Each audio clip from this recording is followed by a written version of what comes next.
If you own a home, then you have encountered mold and mildew.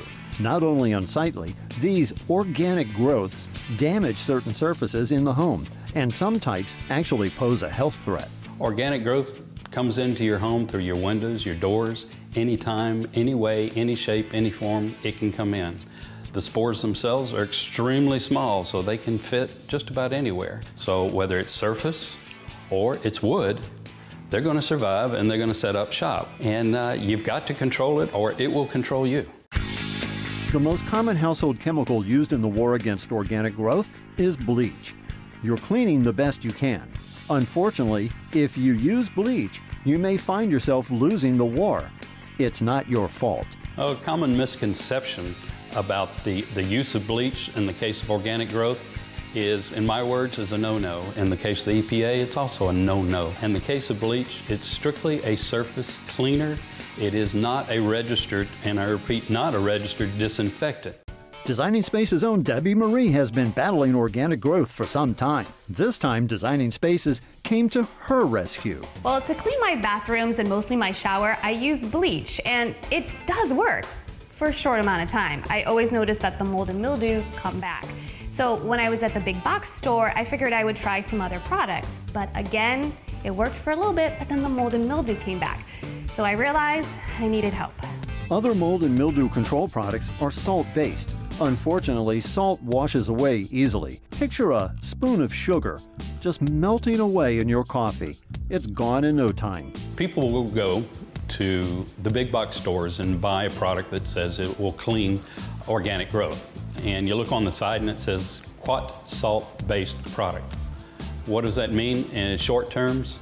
If you apply it, or when you apply it, and you come back at a later date and you use a water or other cleaner, that product that you applied, it's washing it right off, so it has no long-lasting ability.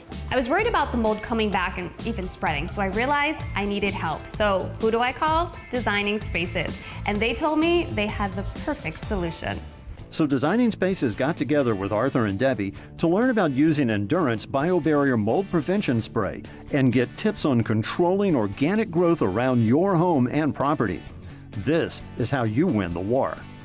Organic growth can happen just about anywhere in your home, whether it's your bathrooms with poor air circulation, in your kitchens and your closets underneath the cabinets, and with the use of proper cleaning and Endurance BioBarrier, especially, you spray these areas before they're affected, and you will control and stop organic growth from happening. Arthur, I wanted to bring you in and show you the tub and the shower. As you can see, there's mold and mildew all around, and I can't tell you how often I clean this. I clean it with bleach and different products, and it goes away for a little bit, but then it comes back. So it's a process I'm continually doing. What do you think?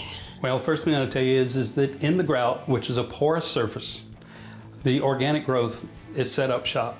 Come in with a disinfectant that will remove the roots, clean it, let it dry, put on the Endurance BioBarrier, allow it to dry, and then every maybe 2 to 3 months, you'll be okay. You're going to be building up over a period of time. You should have longer and longer periods to where the organic growth's not going to return. Again, use the Endurance BioBarrier. Don't heavily put it on, just a fine coat, and you're going to be a happy homeowner. All right, perfect, I can do that. Super. After disinfecting her tub and shower, Debbie applies the Endurance BioBarrier as instructed by Arthur. An ultraviolet light reveals the otherwise invisible barrier created by the Endurance BioBarrier. It's great to do it yourself, and at some point in time, if you need further instruction on what process or processes to do, go to our website, guaranteedmoldprevention.com. And at that point in time, you may discover you might need a professional to take you to the next step.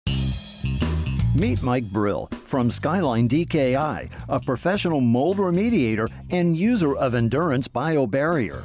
He's joined us to explain the differences between DIY mold and mildew control and when a serious situation requires a professional. As a professional mold remediator, it's my job to go through a home with the homeowner and to investigate all the sources of possible microbial growth that they're finding. As we go through those areas and I take a look at it, we try to determine whether it is actual microbial growth and put together a plan on how to remove it safely and so it doesn't come back. When a homeowner notices they have a microbial growth or an organic growth problem, of course their first steps are to try it as a DIY. But there are situations where it gets to the point where they have to hire a professional.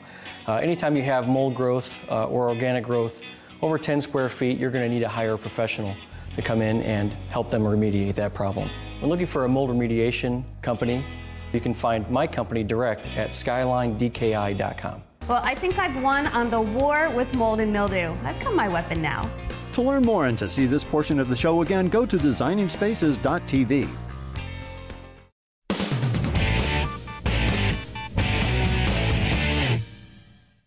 You can visit these websites to learn more about the participants on this edition of Designing Spaces.